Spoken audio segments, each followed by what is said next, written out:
Hello everyone and welcome to my mid lane tier list for season 16. So this is for patch 26.1. We're going to go through and talk about all the different champions, and I'm also going to talk about the changes to mid lane, the quests, new items and all that sort of stuff. I've seen a lot of different takes and opinions on the changes to mid lane, and there's a lot of them that I disagree with, to be honest. So I will give my opinion on all that, and as always, that's all going to be timestamped in the description below. So if you want to skip around, feel free to do so. First up, let's talk a little bit about the mid lane meta. So in my opinion, mid lane as a role hasn't really gotten stronger or weaker than the previous season. But what has happened is a lot of mid lane's power has been kind of concentrated, a lot of its impact into various stages of the game, as opposed to kind of being spread out. So in the previous season, mid lane overall had a very kind of flat amount of impact. It was more or less the same all throughout the game. If there were spikes, it would probably be around the key objectives. As you guys remember, last season was super objective based. So 3rd and 4th Dragon, Atacon, Baron, like those tended to be the times where the control mages would really excel because they were just really good in these 5v5 group fights. But outside of that,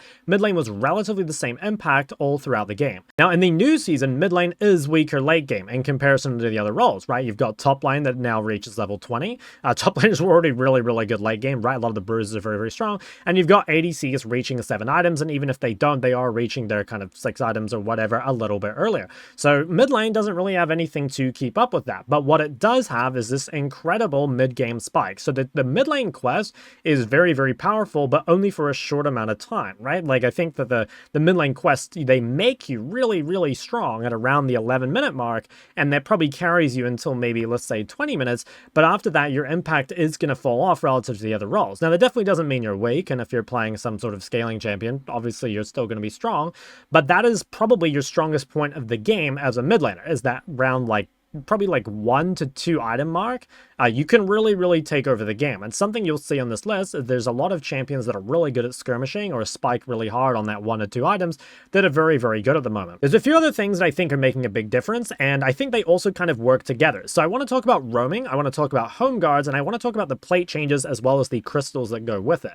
So one thing that I've noticed is that early laning is actually more important than before, and the reason for that is it's much easier to get early plates, right? Something you guys have probably noticed is that getting the first plate and somewhat even the 2nd and 3rd plate is pretty easy. Now getting the 4th and 5th plate is pretty tough. Like, they've got a lot of health. By that point, the tower is going to have resists unless it's, gotten later in the game. But those first plates are really easy to get. And something that I've been doing is that in winning matchups, it's really not that hard to be up 2 or 3 plates to your opponent's 0 if you have control of the lane the whole time. So champions that are quite strong in the isolated 1v1 early and have access to the enemy, turret plates is really powerful. And one thing in combination with that is the Homeguards. So I've seen a lot of people saying that Homeguards means that laning doesn't matter and that, you can play whatever you want because you can just recall at some point. And Homeguards have definitely made a little bit of a difference to the combat sum versus TP situation. I'll come to that in a bit because it's a kind of different topic. But something I've found is that I think in the very early stages of the game, so maybe not at 10 minutes, but more like 5 minutes, 6 minutes, or even earlier, I think Homeguards actually favors the winning laner. And I know that sounds a little weird, but hear me out. So what I've seen a lot happen is that, okay, let's say that I'm red side here, right? I'm this guy and I'm winning and I'm able to hit my opponent's turret and I can get his plates and stuff.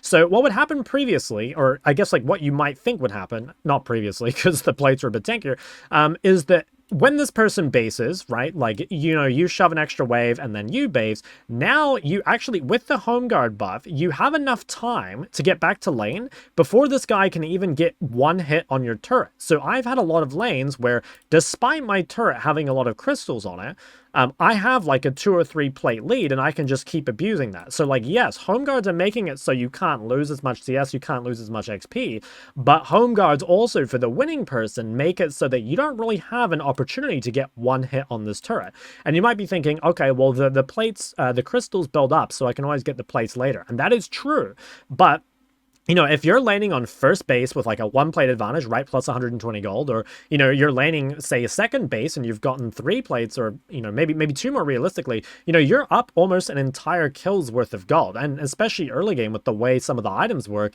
let's say you base up a refillable over your opponent. Suddenly, a 200 health advantage is really big.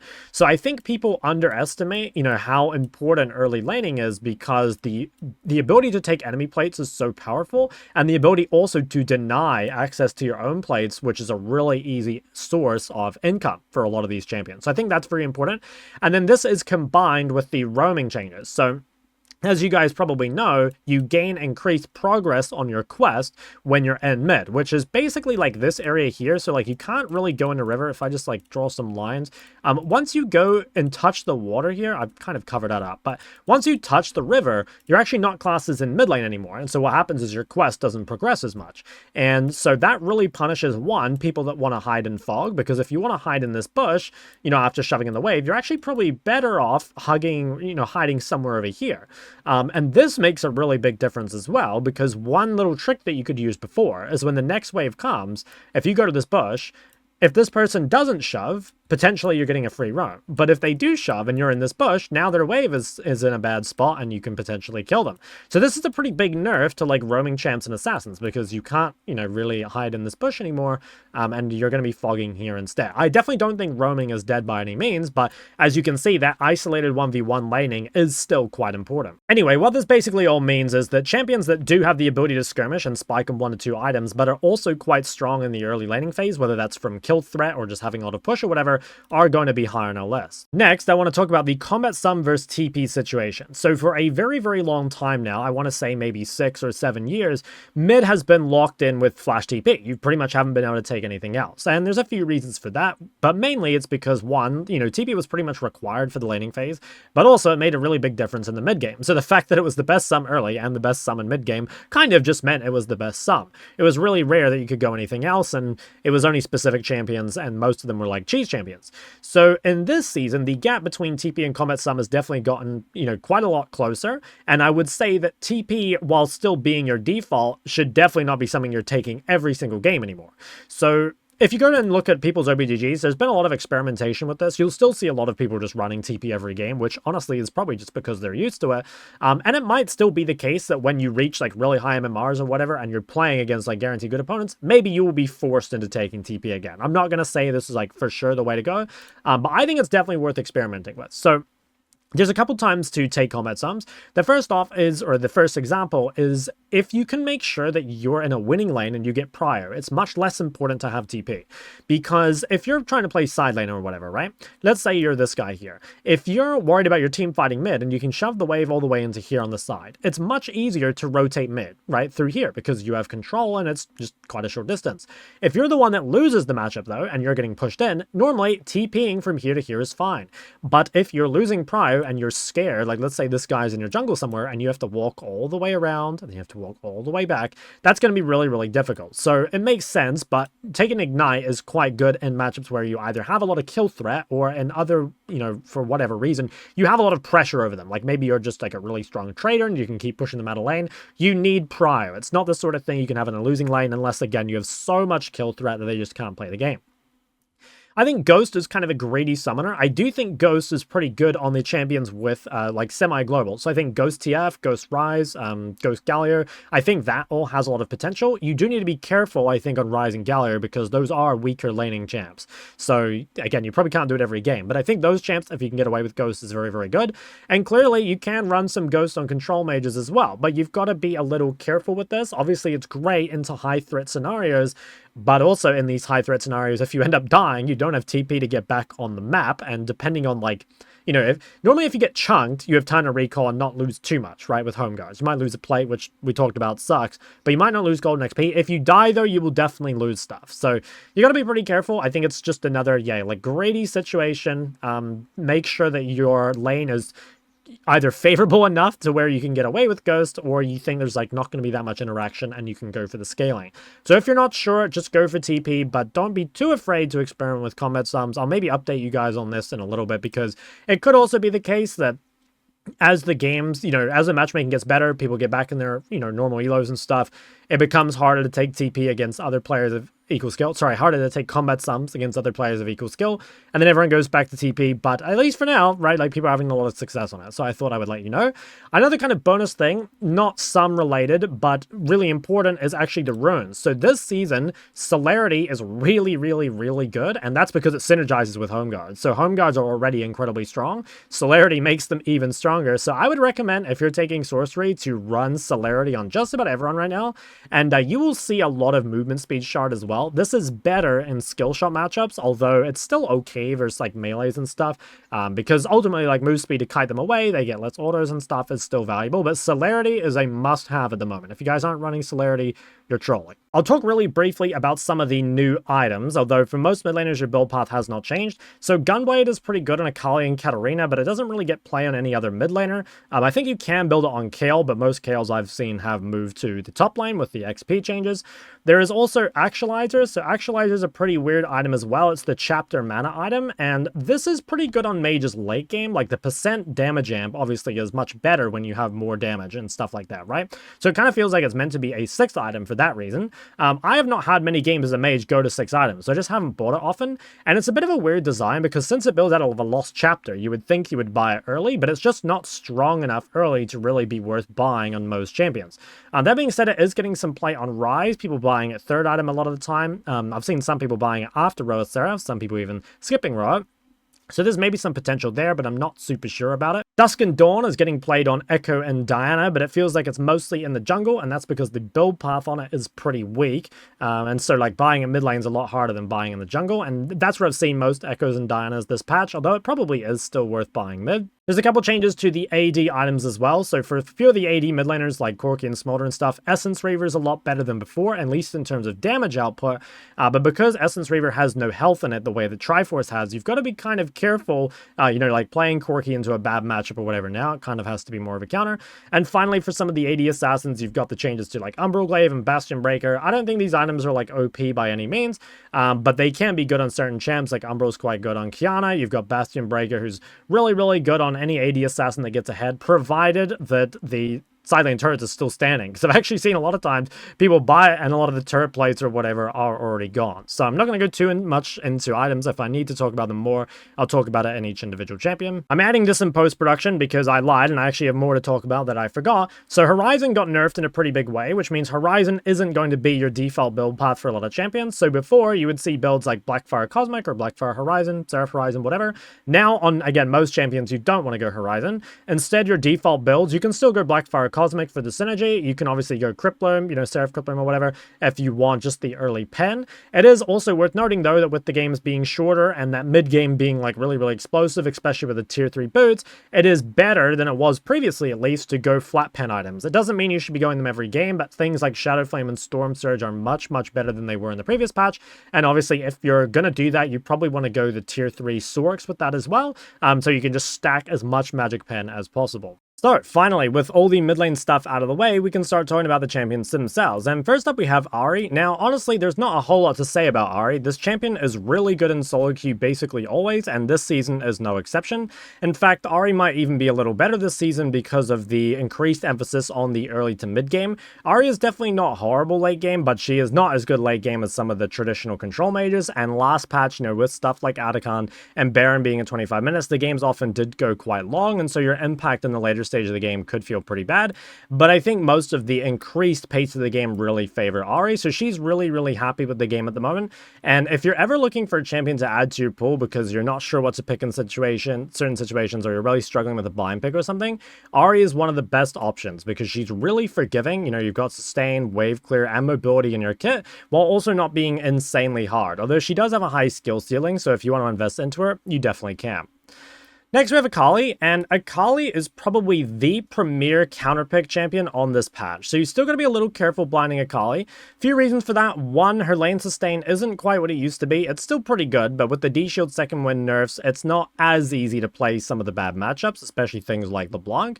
Also, Gunblade is the best item on Akali, but one of the weaknesses of Gunblade is that it has a fairly weak build path. You know, there are parts of it where you might have to buy something like a Vamp Scepter, and Akali just can't order the wave enough to really make the Vamp Scepter sustain feel like it matters a ton. So you kind of have that trough in the laning phase, and I think it's important for Akali to not only be able to snowball, so again, having a good matchup makes that a lot easier, and to be able to get Gunblade without falling behind on the way there. So I'd really recommend using Akali as a counter pick to immobile skill shot mages that you know you can snowball on, or into melee champs, because Akali tends to trade really, really well into just about every melee champion.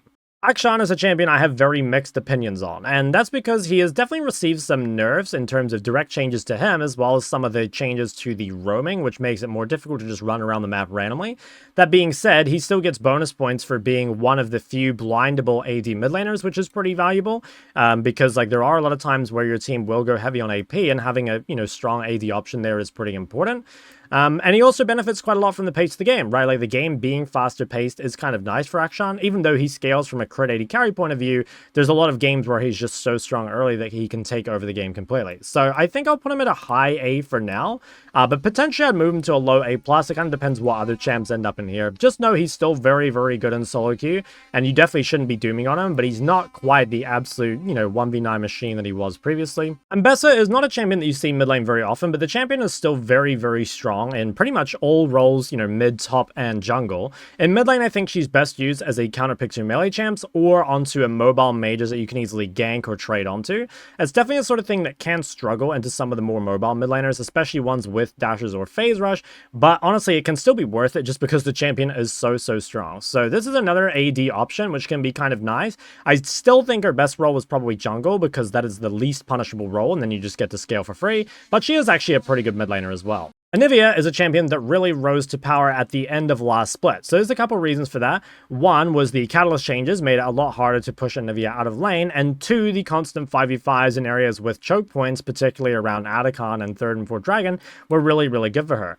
Now, in the new season, obviously there is no Atacon, and the game pace being a bit faster can be troublesome for Anivia sometimes, definitely makes her a little weaker, but she's still an absolutely fantastic counterpick. If you see a heavy melee composition, whether that's, bruisers or tanks, or supports that are melee, whatever, those increase the Anivia value a ton. What you don't want to play against is like a heavy range composition, so like range support, carry range tops like Jayce or whatever. These make Anivia's life quite hard, but any sort of short range composition is going to struggle immensely into Anivia, and the champ is still a decent blind, I will say, just because she has a lot of wave clears. So while she is better used as a counterpick, I'd say she's still a fairly solid blind. But yeah, her real power lies in counterpicking melee-heavy compositions. Annie is another champion where I'm not totally sure where to put her on the list. I think overall she should be stronger than last season. Obviously, a shorter game favors Annie a lot, and the ability to get maximum value out of your flat pen items in the mid game is really, really nice as well, without the game dragging on to, say, that 30-minute mark. I do think Annie also benefits from being able to take a combat sum. So while Annie can play TP, I think Ignite Electrocute Annie has so much kill threat in the lane that's like really, really valuable. There's a couple things that maybe keep me from putting her higher, so I still think that she can struggle against some of the stronger laning mages, and I also think that Merc treads are quite a lot better for mid laners specifically this season. So in the previous season, Mercs kind of sucked as a mid laner, but now that you get that free Mercs upgrade guaranteed, having the extra shield, the extra magic resist is quite useful against Annie. So that means that there might just be people that rush Mercs against Annie, and then your Ignite all-in doesn't quite hit as hard. In saying that, other people on the team now can't get the upgraded Mercs, which actually might be good for Annie. So I've not seen a whole lot of her, and as you can see, there are some pros and cons, but my gut feeling is that she's a low A and is slightly better this season. Aurelion Sol, I'm going to put in B tier. I think overall this champion is just a little bit too slow, and he has too many bad matchups in the meta to really be worth picking. That being said, if you can use A-Sol as a counter pick, I think he's not bad. There are some, admittedly few, but some matchups where if the opponent doesn't have CC or whatever, you can look to W forward and punish. And I will also admit that one item A-Sol is a pretty strong skirmisher. Like once you've got Rylai and the free upgraded boots, you are quite powerful, but I just feel like the trade-off for getting that is pretty punishing and not really worth it overall. So I think A-Sol is probably best used bot lane these days. It was kind of the same at the end of last split where most A-Sol players were just queuing bot lane primary because it allows you to avoid a lot of the difficult mid matchups, and also if you pick A-Sol in bot lane, no one's going to think it's A-Sol bot lane, at least until it becomes really, really popular. So that's something to be aware of, but yeah, overall mid lane right now, I don't think he is too powerful. Maybe if you use him as a counter pick, he's okay. Aurora is our first S tier champion on this list, and that's because because her power curve just fits this season perfectly. She's really able to fight all throughout the early to mid game. She spikes massively on that 1 item plus upgraded boots mark. If you have like Ludens or Malignants and tier 3 boots, especially Sork shoes, you're going to do an insane amount of damage, and that's going to continue all throughout the mid game. I'd say from 10 to 25 minutes, there's a good chance Aurora is the strongest champion on the map, and so you can definitely snowball games heavily in your favor. She's also a pretty good blind pick. You know, she has a strong laning phase, and she also has a dash, which enables her to deal with most situations. And of course, you can struggle against some of those longer range mages, but again, with your gank setup, with a ganking jungle, with a ganking support, you can make it work. So I think she's one of the best champions in the game right now, and definitely a good champion to add to your pool if you're struggling to know what to play. Azir is a champion that I have very, very mixed opinions on, and I actually think he might be a lot better than people are giving him credit for. So it kind of makes sense that Azir would be weaker this season. Obviously, there is less chance to scale, and there are more fights early, which kind of seems like things Azir would be bad at, right? Like, even though he is decent 1v1 and really good gank setup, he's really not cut out for skirmishing in the river. That being said, I think the itemization changes actually favor Azir pretty heavily. So the thing is, at the end of last season, most people were using Horizon, and Azir was using Liandry, although Liandry had been pretty nerfed, and it definitely didn't feel that good anymore, so some people were going for things like Rylai's. Now, funnily enough, Azir is actually one of the best Shadow Flame users in the game, which seemed a little weird because he's a DPS champ, but the reason is because for most champions to go Shadow Flame, they're giving up a lot of haste, right? And haste is a very valuable stat on most mages. Now, for Azir, haste is not that important, so Shadow Flame has always been very, very valuable. And it just so happened that in the previous season, when games often went long, Shadow Flame value really fell off because people would always hit their magic resist or whatever, and then again, the Shadow Flame value would fall off, particularly if you didn't have pen by that point.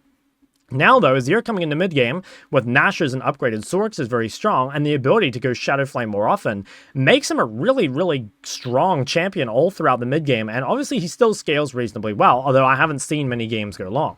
So from that point of view, especially because he has a dash in his kit, which is quite useful for playing in these like more chaotic games, I think Azir is better than people give him credit for, and I almost think he could go higher, but I haven't seen enough of him, and, you know, like I said, because there are some pros and cons, I'm not quite sure where to put him, but keep an eye on Azir. It's a champion that is always kind of, you know, underrated in solo queue if you're really good at him, but also complete trash if you're not insane at him. So yeah, for most people watching, probably not worth playing Azir, but it's slightly slept on, I think. Brand is a champion you don't really see in mid for high lows, and I think the main reasons are he is kind of punishable by longer range mages, and he's also pretty gankable. So he has some major weaknesses, but I actually think that Brand is probably better this season, and I also think that Brand's really, really good, especially in low elos. So I'm going to make a low elo tier list soon, but I actually think if you are in low elo, Brand is probably S or A+. He's a really, really good champ, just because of how easy and how consistent he is. Now, as for why Brand is better this season, I think that Brand is a champ that really needs to take Ghost in order to, you know, play out the team fights, because he is very short range and he is very mobile. And now that the difference between taking a combat sum and TP is a little less, it's much easier to get away with that.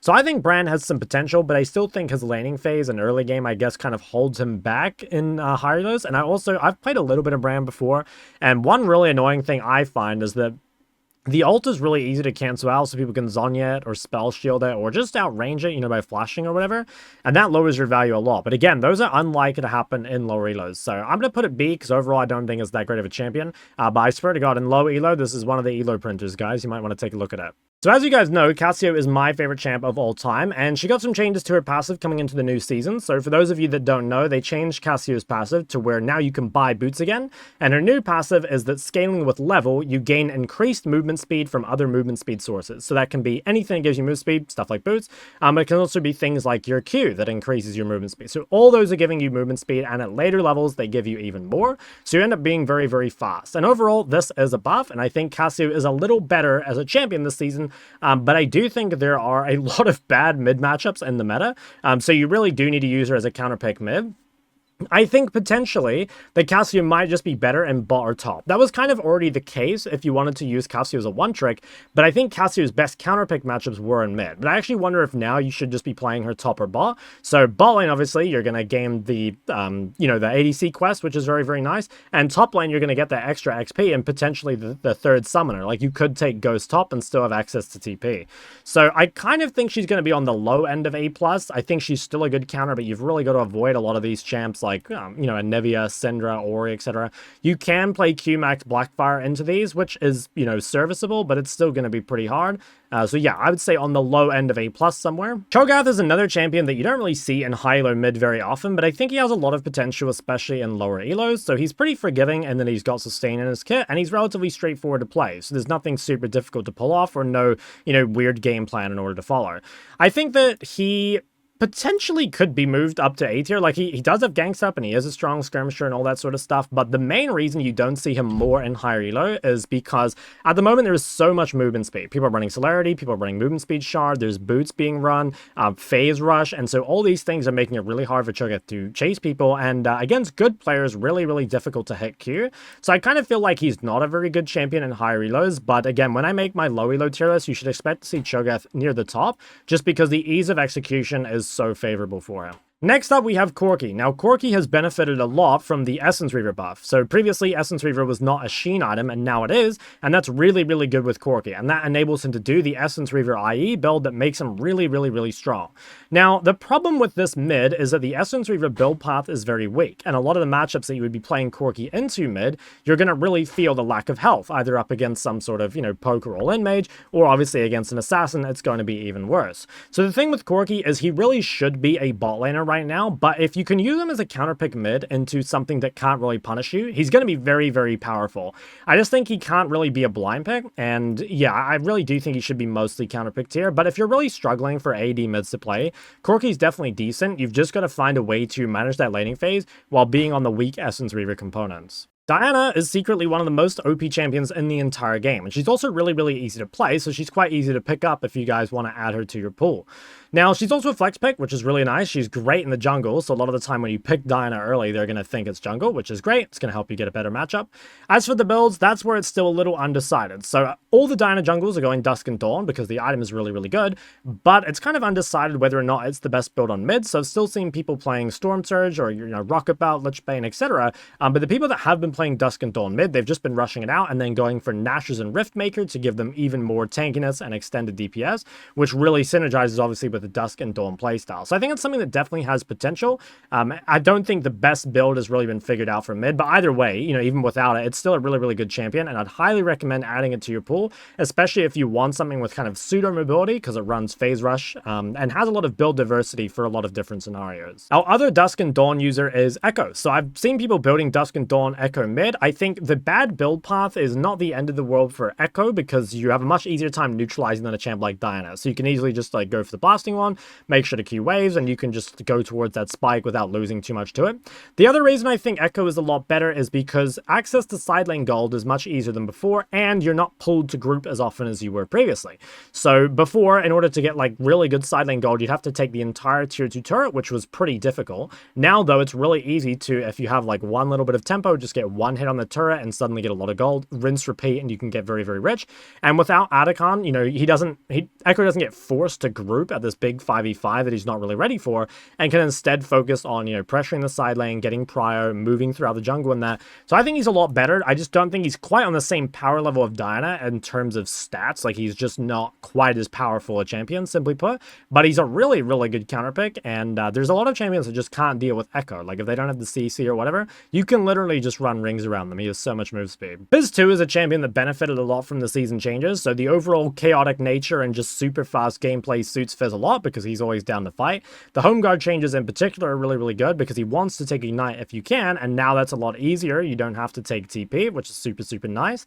I still think Fizz is maybe not quite as powerful as some of the other assassins on this list, especially in most games, and that's primarily because he's countered a lot harder by things like bone plating and catalyst than some of these other ones are. Because for Fizz, it really is like, it's basically impossible to proc bone plating from range, and you really do have to one-shot your opponent, otherwise you run out of steam. Whereas like a lot of these champions have the ability to go for those powerful short trades and then come back a little later without having to rely on their ult. That being said, I think Fizz as a counter pick is, potentially even better than these, right? If you can get a good matchup for Fizz, you snowball insanely, insanely hard. And he's also like a pretty good side laner as well. Like if you leave him alone, it's easy, especially with Lich Bane, to take turrets and stuff. So I think another slept on champion for sure, and definitely better than last split, but I'm not sure it's quite in the A+ tier. But it's really, really good, I think. Galio is an absolutely amazing champion this season. I think one of the champions that benefits the most from Baron being moved back to 20 minutes, because now it's possible with Galio's early and mid-game strength to really end the game a lot earlier before getting to that point where you start to get outscaled by mages and AD carries. Now, in theory, Galio is better as a counter pick, which is kind of weird because, you would think this champion would be a safe blind, and he kind of is. Like, the thing is, with blind pick Galio, you're never going to lose lane, really. Like, you should still be able to farm from range, and you still get ganks it up and stuff. But the problem is, there's a lot of champions that just deal with you really well. So, like, for example, if you blind Galio and you give over, like, a free Anivia, or a free Smolder, or a free Corki, or something like that, even with the changes, you're still going to be very much on the clock to get stuff done, and especially champs like Anivia can make your life really difficult. So if you're going to blind pick Galio, you want to make sure that you see certain champs on your team to pair with. So like, for example, you can play Galio Jarvan, or Galio Camille, Galio Yona, Galio Rel. You want to make sure that you have some sort of comp around you to make the Galio pick a little more valuable. I think just straight, blue side first pick, blind pick Galio, probably not the play. But yeah, if you can make sure to stack the odds in your favor a little bit, it can be good. And obviously, Galio is incredible into assassins or things that lack wave clear, or, other things that are reliant on burst, or, of course, AP heavy teams. So a great champion in the meta. Could maybe even go a little bit further along, but definitely worth thinking about if you enjoy this sort of champion. Hwei, unfortunately, has been feeling pretty weak for a while, and I think Hwei mid has kind of just suffered as a result of Riot attempting to balance Hwei bot. So you guys have probably seen, but ADCs have been very, very frustrated with Hwei bot because it's a really, really good champ at neutralizing. It's got great wave clear, and he's got really good tools to stop him from being dived on the turret. So, it's really easy, especially against shorter range ADs like Corki or Draven or something, just to play Hwei, sit back, hold your A, and there's really not a whole lot that they can do, and then Hwei would just scale into the mid game and end up, having a lot of impact. The thing is now, though, like, Hwei really just doesn't feel like he does enough. Like, he's just overall, he doesn't have that much damage, he doesn't have that much CC. He's like a jack of all trades in a world where there are mids that are kind of masters of all trades, right? Like, you look at a champ like Ori, and Ori basically does everything, but it feels like she does it to a level that's higher than Hwei, a champion that's like specifically created to have this huge amount of flexibility. So yeah, it's pretty tough to play Hwei at the moment, I think, because, like I said, he just doesn't do enough. And it also doesn't help that, they've nerfed Hwei for bot, in spite of the fact that Hwei mid has, like, tons of bad matchups. Like, playing Hwei mid into any range mage is quite tough. Like, playing into, Syndra, Victor, Ori, Xerath, Lux, Vel'Koz, you name it. Like, longer range really is difficult for Hwei mid. And those are things that, like, bot lane Hweis don't really deal with. So I think they've got to kind of decide, like, what role Hwei wants to play, or at least give him some sort of identity to play towards, because right now it just feels like he's overall not good enough at anything. Aurelia, I think, is pretty underrated this season, so there's a lot of the changes that I think really favor this champion. So side laning becoming a way more realistic win condition is great for Aurelia. Obviously, she's really, really good in the 1v1 in the side lane. She can access that goal very, very easily. Also, Atacon being gone is really great for Aurelia too, because a lot of the time you were forced to group a bit too early before you can really get tanky, and Aurelia in those 5v5 fights, especially when she's squishy, is really easy to deal with, especially by all these CC mages. So she had a really rough time last season, but now I think she's really, really good, especially with the early game mattering a lot too, because this champion is insanely good in the 1v1, especially into mages. You probably don't want to blind her at the moment, and that's because there are champs like Akali and Anivia and other CC champions that can still make your life pretty miserable, because I think you still do need to accelerate in order to carry the game. But as a counterpick to mages, I think she's really strong, and I almost want to put her higher in the list, but honestly, there are just not that many good Aurelia players, so that kind of caps me from how high I'm putting it. But when I go to Korea later in the year and I verse Aurel King again, I'll probably put it a bit higher. Jayce mid has been in a weird spot for a while now, and that's because Jayce mid, or rather Jayce himself, is a really, really, really good champion. Like, this champion does so much damage, that's really, really good skirmishes, it's pretty strong in lane and scales well, but the big problem is a lot of the mid lane matchups are just not very good for Jayce. There's a lot of, laning mages that can bully him out, and there's also a lot of these mages that can hold one ability defensively to really stop Jayce from getting onto them, with melee Q or whatever, and really chasing them down. You think of things like Syndra, and they can just harass you from range with Q, hold the E defensively, and they still outscale you. So If you can get a good matchup as Jayce mid, I would say he's probably A+.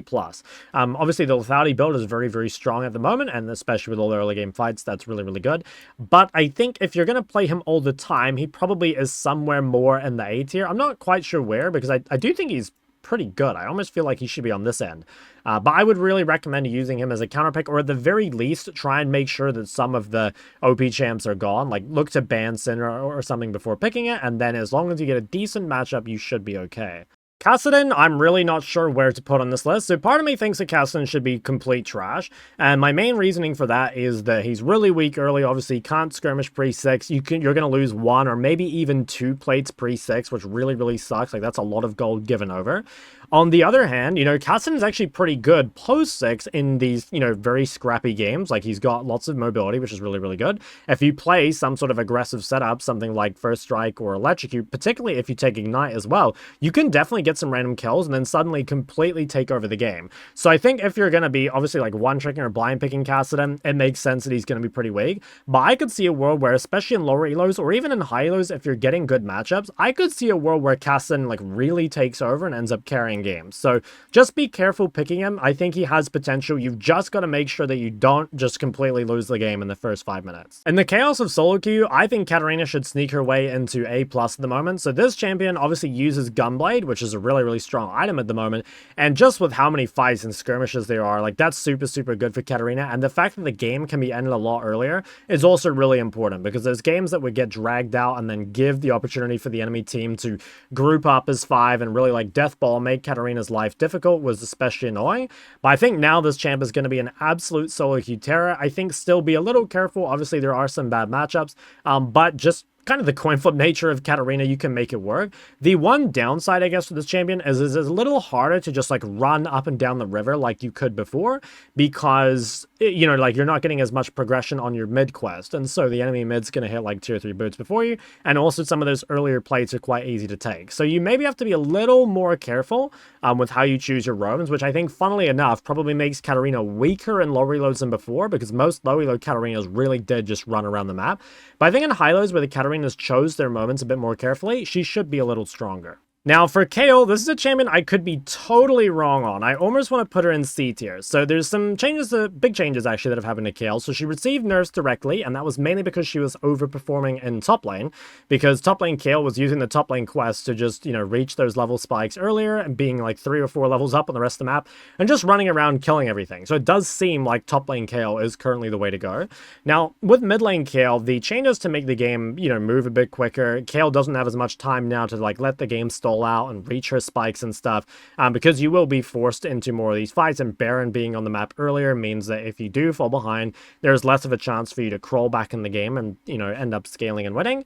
I also think the plates changes are a little rough for Kayle. You know, getting those first couple of plates off of Kayle means that, like, a mage or whatever can take 2 plates pre-6 and then come back with almost a guaranteed chapter, and that can really punish Kayle. Now, there is an argument that Homeguards are kind of good for her, right? Like, if you can make sure to get back on the map, at least you won't lose golden XP, which is nice, but I kind of already felt like Kayle was able to stay in lane for a pretty long time, with her inbuilt sustain from W, and also, like, D shield, and of course she was really fast, so she could dodge a lot of skill shots. So I do feel like Kayle overall is weaker this patch, but I don't know. I haven't really seen any Kayle, so it's very hard for me to tell, and there just aren't that many good Kayles, right? Like, the literally only Kayle that I've versed ever that's been good, it was Desperate Nasus, and he was the absolute Kayle GOAT. So I think it's, like, very unfair for me to judge this, because I just haven't seen it. So I don't know, I feel like somewhere between B and C, potentially if you get a matchup where they can't punish you, could go up to A, but be very, very careful blind picking this champ, I think. LeBlanc is feeling way, way better this season. I'm not quite sure where in A+ she should go, but I think she's pretty strong. So, of course, you know, all the changes are really, really good for her. Baron being earlier is great, lets you end games quicker. Atacon being gone, no longer are you forced to handshake the 5v5 against these really strong control mages. Also, I think the ability to take Ignite more often now, right? Like, the Homeguards changes mean that having TP is not as important as before, and so LeBlanc being able to take Ignite in those winning matchups for even more kill threat is really, really good. In theory, I think you still want to use LeBlanc as a counter pick or alongside ganking jungles and ganking supports just because that makes it easier, but she's much more viable as a blind pick again now, just like she used to be, because there isn't as much of a, you just get easily neutralized and then turbo outscaled. Like, she's really, really strong in any matchup, you know, with Ignite, and there's not that many matchups I think you have to be really, really scared of. So it's a really hard champion to play, of course, and that's always been one of LeBlanc's issues, is that a lot of the time Ahri is like an easier version of her for almost the same thing, but I think if you're a good LeBlanc right now, you can definitely have some success. Lissandra is another criminally underrated champion, and I almost want to put her at the bottom of A+ tier, but I think I should put her at the top of A instead. So the biggest thing that Lissandra has suffered from for a while is not really having a great build path. I've always thought that the best build path is Malignant Shadowflame, but the problem is that, especially last season, flat pen builds were so weak that if you did build it, you would fall off a cliff before the game could actually end. Now, though, you definitely have the power to build that and just absolutely crush the mid game and end the game before, you know, it really becomes an issue. Now, Merc treads can be an issue for Lissandra, and mid laners getting upgraded Mercs is a little annoying, but ultimately, now that the other roles can't get upgraded Mercs, it's still quite nice for you. And I think the ability to snowball the game much harder than before makes up for it. You still kind of suffer into some of the longer range mage matchups, which might mean you need to avoid these, but if used as a counterpick to melees or assassins, or as long as you have gank threat on your team, I think Lissandra can be incredibly strong at the moment. Lux is one of the champions I hate playing against mid lane the most, and it's because she's really, really difficult to punish. So you can ult pretty much every other wave post 6, which means in a bad matchup, it's super, super easy to neutralize, and her laning phase is not even that bad. Right, actually, her laning phase into other mages is pretty good because her E is pretty difficult to dodge, at least until you get boots a little bit later, and that can lead her to having a nice little CS lead early and then getting towards that part where she can just neutralize. And the mid game and stuff, I think she's a lot better than people give her credit for as well, because the thing is, you can make picks from so far away without really needing to commit in the same way that a champion like Zoe might. And normally when people talk about Lux's weakness, they talk a lot about her ability to side lane, but the thing is, with your ult on such a low cooldown, typically you can shove one wave and then ult the next one, and that'll get the wave far enough out that, you know, you have plenty of time to, you know, do something in mid lane or on the map.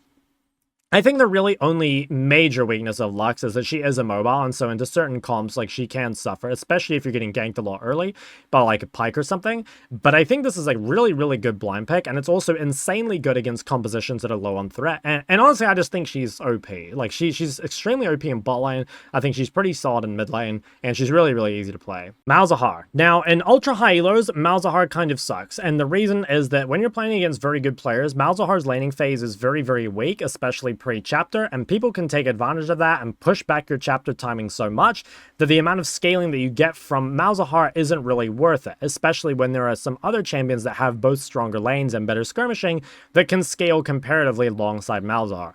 That being said, in lower elos, where people don't know how to punish Malzahar, he's extremely, extremely good. In fact, something I've noticed a lot in coaching is there's like a Malzahar litmus test. And like, if you guys think Malzahar is OP, most likely it's because your laning phase is not good enough. And you're actually kind of right. Like, if your laning phase is not that good, Malzahar actually is just OP. Like, this champion has to be punished really hard pre-chapter. I made a really good short on it, which you guys can go and look at. It's called, like, How to Beat This Cringe Champion.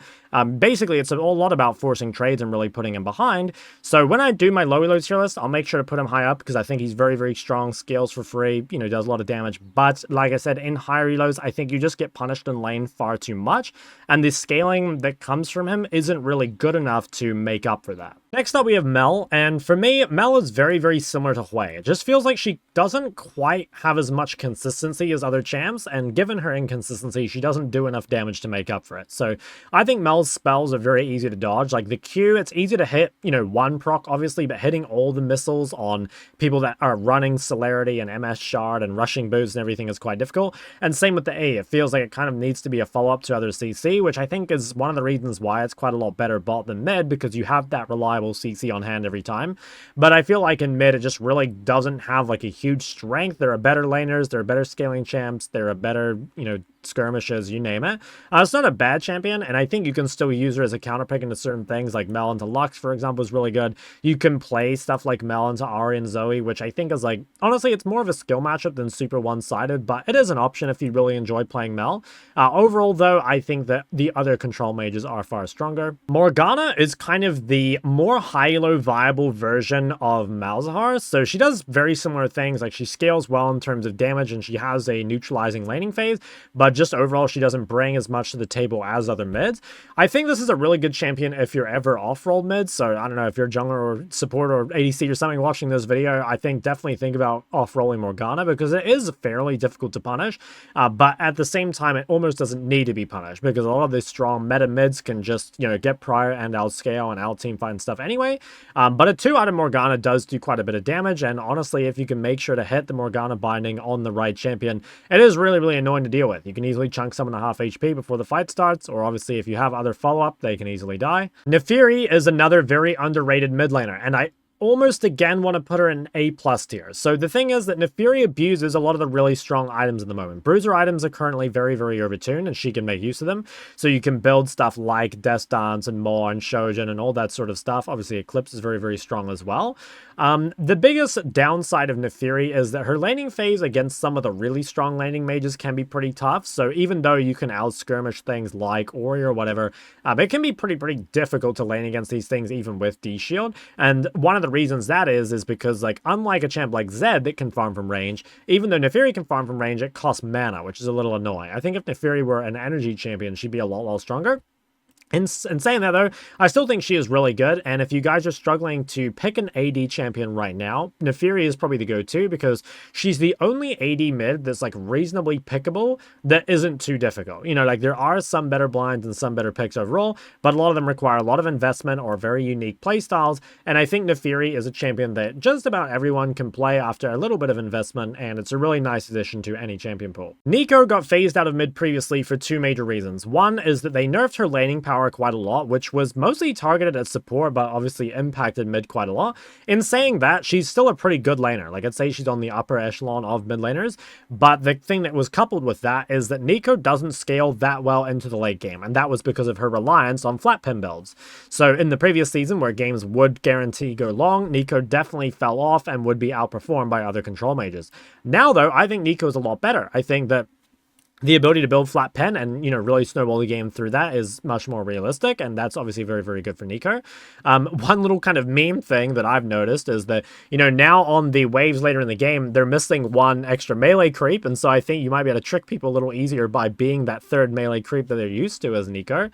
Probably still the big downside is that, you know, since they did take away some of that laning power, I don't know if you quite have the same strength that Neeko did when she was meta, but I think she is probably either at the very top of B or a low A. It's definitely an underrated champion, and I think while she still might be better in other roles, she's definitely viable as a mid laner. I think I'll put her at the very top of B. This might be underselling her, though. Orianna. Now, Ori has been meta and OP forever. It continues to be the same. So the thing with Ori is that she is that master of all trades. I was talking about Hwei earlier as being kind of just like a jack of all trades. Ori really is good at just about everything. So she's a good blind pick, she's a strong laner, you know, great at fighting, pretty good skirmisher and stuff like that.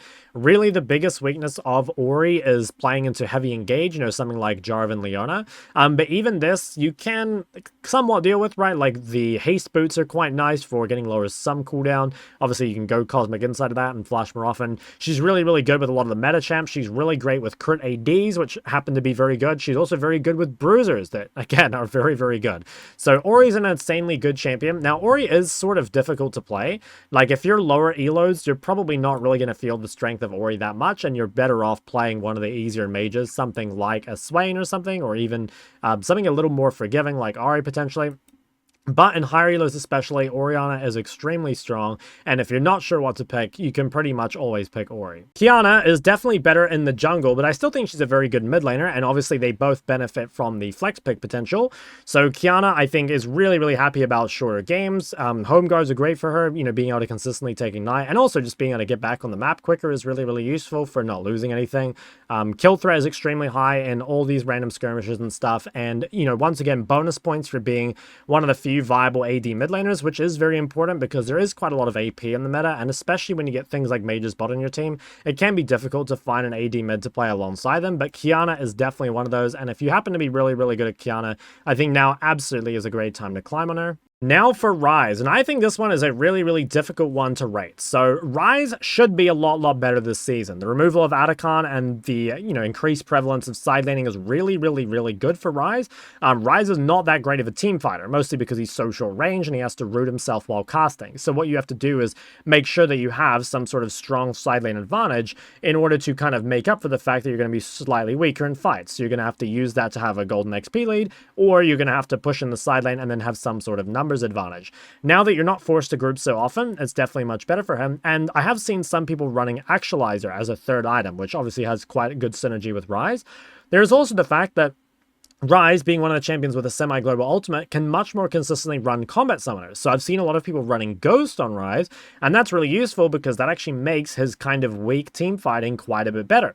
The ability to run Ghost kind of makes up for that short range. Now, I still think that it's much easier to play something else. And Ryze is a champion that kind of scales with your teammates. If you're, easily able to bring your support mid and get prio, and then you dive bot and you play with your jungler and stuff like that, essentially it's really good when your teammates are really good. And for that reason, I kind of think it's not that good in solo queue. Although, if you're playing in really high elos, I think it kind of pops off.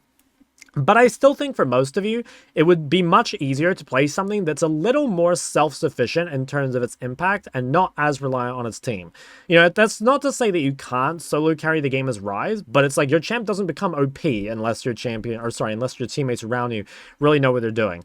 I think there is a chance that Ryze top is the way to go, because that way you get these increased levels, which are really good for Ryze, and the increased XP, in the same way that Kayle uses it, has a lot of potential as well. But for now, I think I'll put him somewhere in the middle of A, but I could probably see that if you're playing an ultra high elo, he probably makes it into A+. Smolder. So another kind of difficult one to rate. The thing is, Smolder at the moment as a champion is insanely broken. The Essence Reaver buffs are really good for him. He very consistently goes Essence Reaver IE, and I would say in bot lane, Smolder is absolutely S tier. You can play it almost every game. If you get away with it, it's absolutely disgusting. Now, in mid lane, the problem is there's so much threat in the meta, like in terms of the champions. There's more people taking Ignite, there's more fights than ever. I think it's really hard to pull off. Smolder is still an incredible counterpick, but it's just not a good enough counterpick to enough champions. So it's really good against Malzahar. It's really good against Galio. It's actually pretty good against some of the other just random weaker laners. Like you could play it into something like Ahri. Obviously you can play into things like Kassadin or Kayle or whatever. But it just feels like you can't use it consistently enough mid to be strong. But again, if you get it in a good matchup, it's insane. It's actually insanely broken. But if you want to be a smaller picker or main at the moment, it is much easier to play in other roles, and I would only recommend playing it mid as a counter pick. This champion here, Swain, has been OP for a while. So Swain has been getting buff after buff, and he's always been a champion that's been really good in low elo because he's easy to play, but I actually think he's pretty strong in high elo too. And at least last patch, it was mostly as a counter pick. So Swain, like a lot of other champions up here, is really good into certain compositions, mainly short range melee compositions. The more short range, the better. But also team comps that are low on DPS and only have bursts. If they can't one-shot the Swain, he will just keep healing. So I think the Swain is really good against that sort of stuff.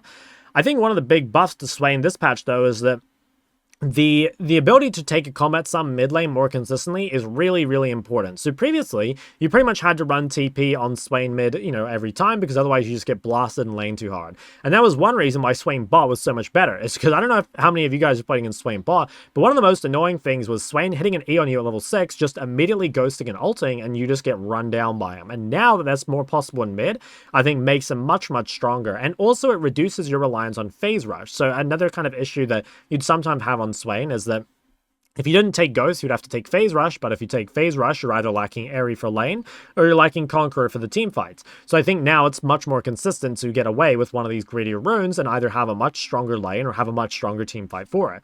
I still think you want to be a little careful blinding him, although it's more blindable than before, but it really is better used into matchups that can't punish you too hard, or into, really good compositions. Try and stay away from, really strong DPS champs like Cassio, or just, really strong laners like Ori or Syndra or something. Sylas is a champion that surprisingly hasn't impressed me so far. I thought Sylas would be really good, because there's lots of fighting and stuff going on, which obviously is great for Sylas. He's an incredible skirmisher, and he really wasn't that good at scaling, especially if you're playing one of the more aggressive, like electrocuting Night pages, and even with Conqueror, unless you had really good ults, a lot of the time you would just be kited or, you know, Giga CC'd late game, unless you were really, really fed. Now, the reason I think Sylas has suffered a little bit this split is because it's much, much easier to take Ignite, and a lot of, you know, the way that Sylas plays a lane is he will go in for that, like, big trade and, you know, get that healing, you know, hit Conqueror or whatever, but now there's so much more kill threat with Ignite, you know, things like LeBlanc or Zoe or Aurora running Ignite into Sylas, you can just kill him a lot of the time. So I think that right now, Sylas is, he's kind of always been counterpicked here, right? Like, he's been best used as a counterpick, you know, with good ults or a really good matchup to make sure you could consistently snowball. And I think that's, like, more true than ever. The champion can really pop off, obviously, if ahead, but it feels like you've got to be really careful because there are a lot of matchups that, you know, can absolutely kill you early, and it's really, really easy to be useless on this champ. Syndra, I will be putting in the S tier. So Syndra is pretty much always OP in solo queue. She's got really good laning, really good scaling, really good gank setup. She's basically good at everything. Her biggest weakness is she can lose lane to assassins, which I'll talk about in a sec, and she also struggles with engage like a lot of other control mages, so things like, you know, Leona and Jarvan and stuff like that. It's also a little awkward because while you can run Phase Rush on Syndra, it's definitely not as good as something like Phase Rush on Ori, so you don't quite have the same defensive tools. Now, like I said before, the one reason I may want to move Syndra down is because there are more viable assassins in the meta. So obviously Akali is very strong. I would probably ban Akali if you're playing Syndra. But there are, you know, a lot more things. Like I think Ekko is stronger than before. Now, I've never hated Syndra versus Ekko, but it's possible that with the new item, it's much harder. You know, there's a lot of other Ignite assassins, things like Katarina that can be very difficult, or Ignite Fizz. So I think you've got to be maybe a little more careful. I still think she's probably your premier counter to other mages, just in terms of, or rather, if you're not getting punished, I think the champ is insane. But you do want to be a little bit more careful blinding her, especially as you get to higher lows. I think in lower lows, she's probably still very, very OP because she just scales so hard and the games probably won't quite end as fast. But this one's the S tier pick I'm like least sure about. She's either at the very top of A or she's at the bottom of S. Taliyah was absolutely one of the best mids on the previous patch. She was for sure S tier. I think this patch she is slightly weaker. She's still very good, and I probably want to put her somewhere in here. I want to say, yeah, maybe about here. So the thing with Taliyah is that she's a lot more punishable this patch because now assassins can take Ignite more easily. So there were a couple bad matchups, like people would sometimes play LeBlanc, but normally with TP, or people would sometimes play Zed with Ignite. But you could kind of make these work. Now, though, I think you've got to be a lot more careful. Like, you're definitely punishable. That being said, she does kind of gain value from being able to shove waves quickly and abuse the Homeguards. So like maybe there's a world where your difficult mage matchups actually got easier, but now the assassin matchups where they're all taking Ignite got harder. So that makes it a little hard for me to judge. The champion is obviously still extremely, extremely good. She's incredibly good at early skirmishing as long as you have CC. So she's really good with Xin Zhao, really good with Vi, stuff like that, and she scales incredibly well. If you don't have those tools around you, or they don't have a short-range melee comp, it can be a little more difficult, and so I would recommend using Taliyah as a counter pick at the moment, or rather just like don't blind her so you don't versus like one of these really difficult matchups or whatever. But the champion is still pretty good, and honestly, you can make blind picking work. Like, it's kind of hard to punish Taliyah if you use her rocks in lane well. Like a lot of Taliyahs, they will just Q the wave and then hold those Q worked grounds to make sure the opponent can't trade on them. And with the right rune page or whatever, you can probably play the matchups. I think one downside, I guess, of Taliyah compared to something like Anivia, because they're both like the anti-melee counters, is that Anivia likes to build Rod of Ages, whereas Taliyah does not. And so what that means is, like, if you get counterpicked as Anivia, it's not the end of the world. You've got the Catalyst sustain, but that's not really something that Taliyah has. Now, I do think Taliyah does way more damage, so, like, especially if you need to kill tanks, or especially if you need, you know, damage to objectives, like if you have a useless ADC, like Ezreal or Jhin or whatever, I think the Taliyah is better, but it's definitely a riskier pick, so just be a little careful going for it. Talon, I'm not really sure about. The thing is, Talon is so incredibly broken in jungle that pretty much no one plays him mid, because anyone that plays Talon would just play him jungle instead. If you are going to be a Talon mid player, the biggest thing to be aware of is that the roaming has changed a lot. Like, you can't really roam randomly around the map in the way that you could before because of the way your quest progress works. So that means you just need to choose your roams a little more carefully, and that's still fine. Like, Talon's scaling is not bad. You still have a lot of kill threat in your 1v1, obviously, with like Electrocute and Ignite, or you can play a Conqueror scaling page instead. But I'm just not sure if he's as good as these other champions up here, mainly because of those limitations. But honestly, it could also be that just every good Talon player is playing him jungle. And so when you play against a Talon mid, like chances are they're just not that great a Talon player. At least that's kind of how it feels to me. So I may be criminally underrating this champion. I think I am. But honestly, guys, like just play it in jungle. It's so insanely broken. Tristana is kind of similar to Jayce and kind of similar to Smolder. So the thing is, like, you don't see as much Tristana mid anymore because a lot of the mid matchups are really difficult for her. Things like, you know, Hwei and Syndra or anything that can hold at CC is difficult for Tristana to snowball against enough.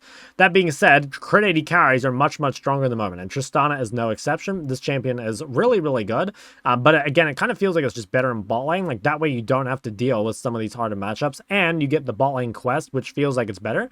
Now, honestly, the mid lane quest is not terrible on Triss. Like, upgraded Mercs into certain mages is good, and upgraded Berserkers is not bad as well. So there is some potential. But definitely counterpick tier, just like Corki and just like Smolder and all those sort of things. It really has to be a counterpick because if you're using it as a blind pick, you're just not going to get a lot of value, and you want to be looking to blind pick other AD mids instead. Twisted Fate. This champion is back to being extremely broken. I'm not quite sure where he should be, but I think he should be really, really high on the list. So TF is great for a variety of reasons. Like, one, again, you know, faster game pace, increased, you know, reliance on side laning is super, super good for him because he pressures the side lane so well. You know, able to take a combat summoner much easier because he has his ulti and Homeguards are so strong. On top of all that, you know, Atacon being gone, more minions spawn means that TF spawns or like produces more gold with his passive. So I think TF is insanely broken. Like, really the only reason not to play TF would be that, you know, I guess like there are more assassin matchups in the meta, but into these you can always play Spellbook, Resolve, and Catalyst, which I think is totally fine. So yeah, I think this champion is insane. TF last split, mainly because of how important team fighting was, really fell off towards, you know, the end of the split. But I think right now he's back to being insanely broken. So highly, highly recommend using TF. I pretty often put Veigar at the bottom of my tier list, and I guess I'll explain my thoughts on that. So I think that Veigar has a few big weaknesses. I've actually played a little bit of Veigar lately. One thing I think is really annoying is the ult range feels like just a little bit too low. And so despite you having a lot of scaling in terms of your AP in that, just being short range can be quite difficult in the late game into certain things. So like Veigar, I feel like is mostly a mid-game champion rather than being ultra late game.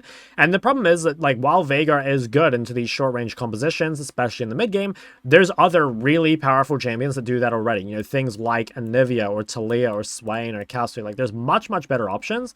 That being said though, Veigar is not really it's really not that bad. It's just overshadowed by other things. So I don't think I want to move him out of B tier overall. He could maybe even be down in C tier. Just kind of depends like what you value, I think. But because there are better options and yeah, I just don't think Veigar is really that good. Vel'Koz is always a very, very difficult champion to rate because honestly, there's just very, very few players in the world that can actually play Vel'Koz to a reasonable level. So the thing is, Vel'Koz is really, really good against other mages. And if you're going to use him as a counterpick, especially into things like Hwei or, you know, some of the slightly shorter range in laning phase specifically, mages or, you know, like Rise or something, I think he can be pretty powerful. But is it worth investing that much time into learning Vel'Koz for those few matchups? I would say no. There are much easier champions and champions that you can use much more often, things like Lux or Syndra or Ori, that will kind of do that job almost as well for just like being, you know, much, much easier and much, much more pickable. So for that reason, I kind of would put Vel'Koz pretty low. He's going to suffer into a lot of these assassin matchups, especially when they're taking Ignite. And I think that just being in the center of the map makes you very, very gankable. He is much safer being an AD carry or even a support. Do I want to put him as low as C tier? Probably not, because I do think, you know, Vel'Koz, if played correctly and if played in the right matchups, is really, really good. But honestly, I've not seen that basically ever. I think I've only played against one good Vel'Koz. I played against a really good Vel'Koz in EU. Wasn't Azap. I've actually never played against Azap. Some other mid laner, I'm afraid I don't remember his name, but he was an absolute beast of Vel'Koz. So clearly the champion has potential if you're really, really good at it, but I don't know. I kind of don't see that potential realized pretty much ever, so I'm going to put him pretty low on the tier list. Vex, I think, is quite a bit better, so the ability to, again, run flat pen builds more often makes her quite a bit stronger. There's a lot of people running the Blackfire Cosmic build on Vex, which I think is not bad, but wasn't really what the champion was built for. And either way, like, Vex kind of felt like she was only an option late in Fearless, where a lot of the other champs were gone, and there just, like, weren't many mid laners left. Nowadays, though, you know, faster game pace, better builds availability to her, and I think, like, being a decent counter to, you know, probably more assassins in the meta feels kind of nice. Whether she should be A tier, I kind of feel like she shouldn't. I think she's still probably a B, because ultimately there are better counter picks. But she's not bad. I definitely think Vex is not bad. Victor should be an A+. So Victor got some pretty nice changes. The big one is that with minions and cannons spawning more often, you can get your stacks a little quicker, which is super, super nice, because obviously as you get more and more upgrades, it's really good. I think the upgraded boots are also really, really good on Victor, because they just gave you that very powerful mid-game spike, and Victor kind of sucked in the mid-game before. Like, he was really strong in the early game, and then if you didn't get a big lead there, you kind of had a mid-game trough. I also think with the ability to kind of go back to some of those more early spiking builds, rather than always going like Blackfire Cosmic, like I think now you can definitely look for things like Blackfire Lichbane, or even Blackfire Shadowflame, you can still be very powerful. The biggest risk, or I guess biggest weakness of Victor, is that he's really, really bad into engaged jungles. So once again, if you're against like Jarvan Leona or that sort of thing, you want to be really, really careful playing Victor. But if you're into a composition that can't really threaten you mid, like if they have low gank threat from their jungle and support, and especially if you're laning against some sort of mage matchup, his 1v1 and honestly his side laning is both really, really good.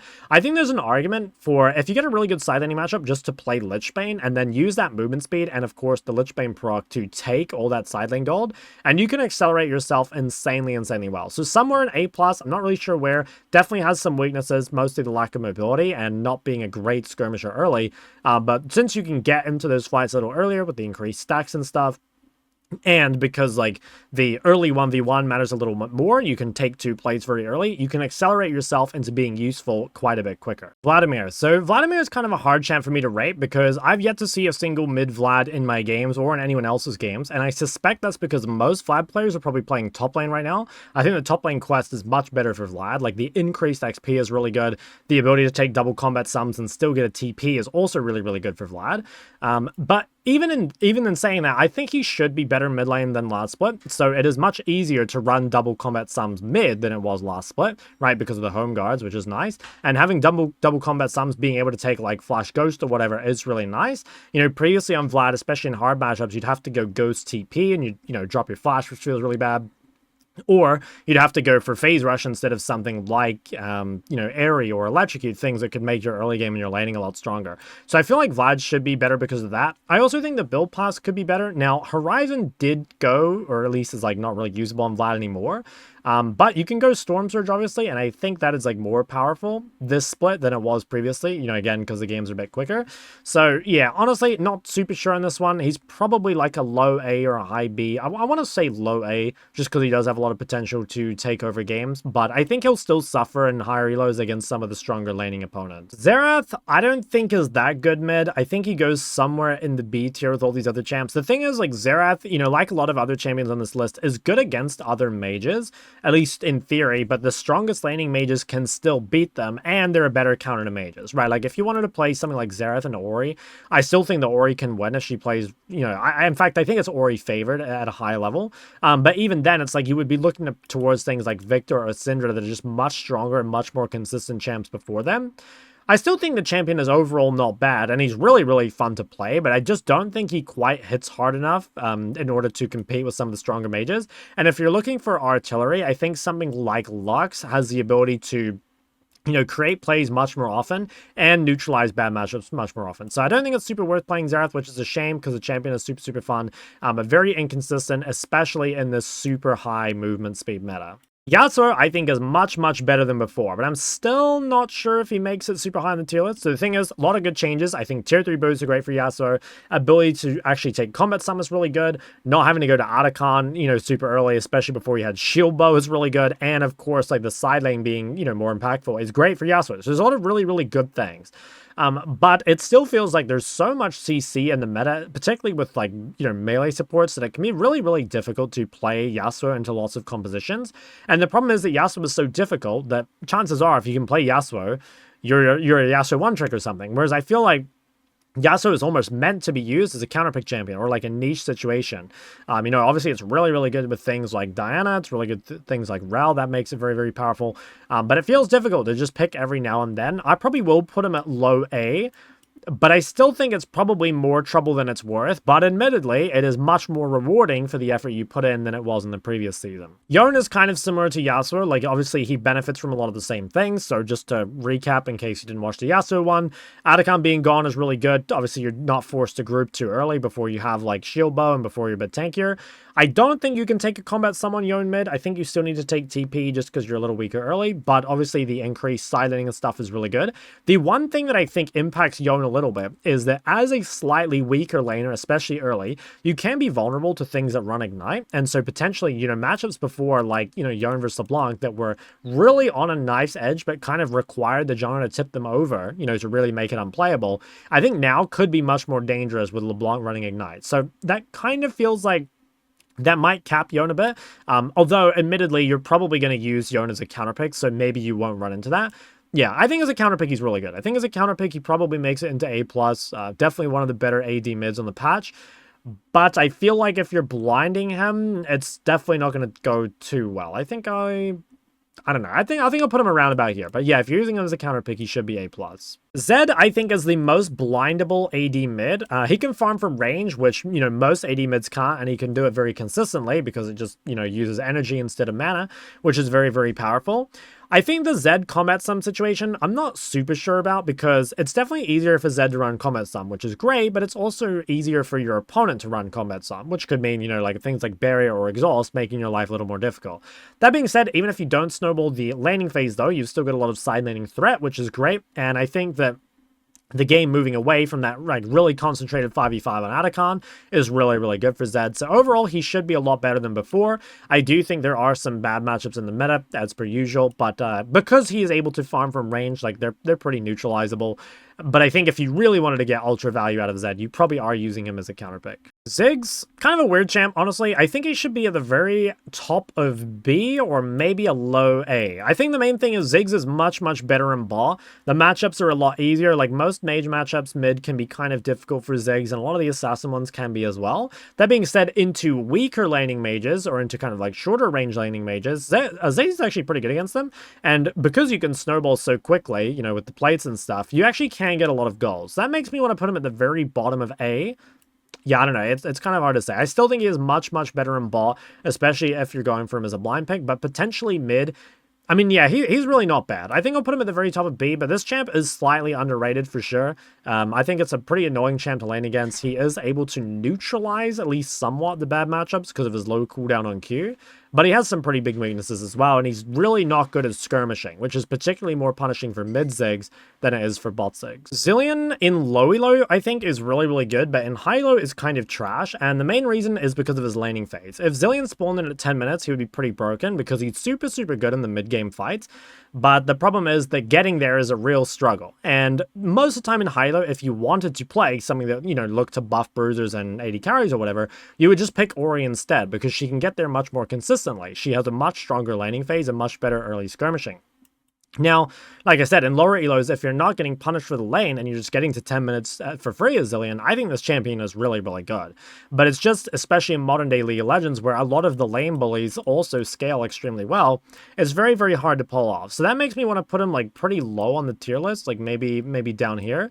But it's like not super accurate, you know what I mean? When I make the low elo tier list, I'll put him a lot higher because the champion does have a lot of potential as just a very, very risky pick, and it feels like if you're counter picking, like if you're waiting for an opportunity to get something greedy, there are better, greedier picks to go for. And the lucky last champion, Zoe. I'll put Zoe somewhere in A+. I think Zoe is really, really good right now because she can take Ignite pretty much every game, and she has incredible snowball potential, especially with how fast-paced the game is. It's also quite nice because other people are taking combat sums a little more. A lot of the time, Zoe can steal them. Like, if both mid laners run Ignite, Zoe gets 2 Ignites, which is really, really nice for her. Some of these matchups, have been pretty difficult in the past, and they remain so, but with Homeguards, it can be made a little easier, and I think with the game ending earlier, it also favors Zoe quite a bit. Like Baron being earlier is really good.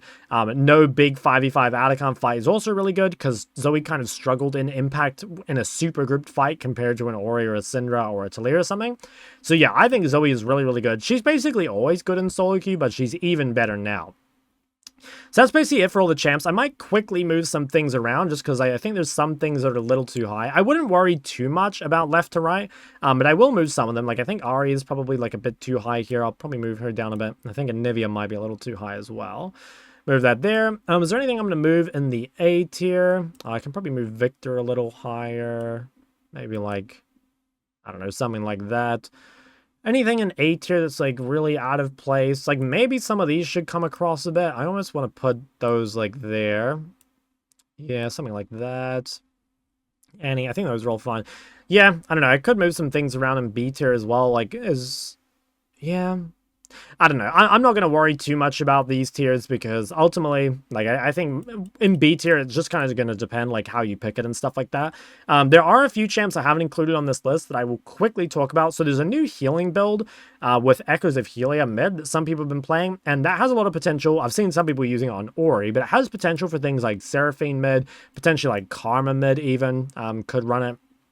Now, I have not seen either of these champs played, so I haven't put them on the list. I think both of them are not bad mid laners, but it kind of just comes back to it feels like Ori is the better and more consistent option, but you could potentially use Seraphine as like a greedy pick or something. But I won't add it because I think it's a bit too niche. Like, I don't play it and I don't see it very often.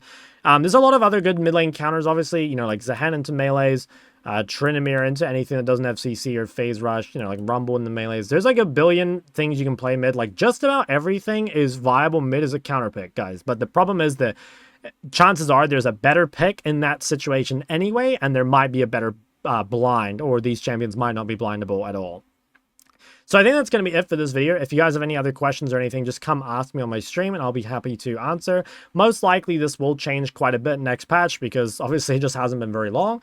And lastly, I will be making a low elo tier list soon, and hopefully that will clear up some of the things for some of you in lower elos as well. So if you guys have anything else, just let me know. But thank you so much for watching, and I'll see you on the next one.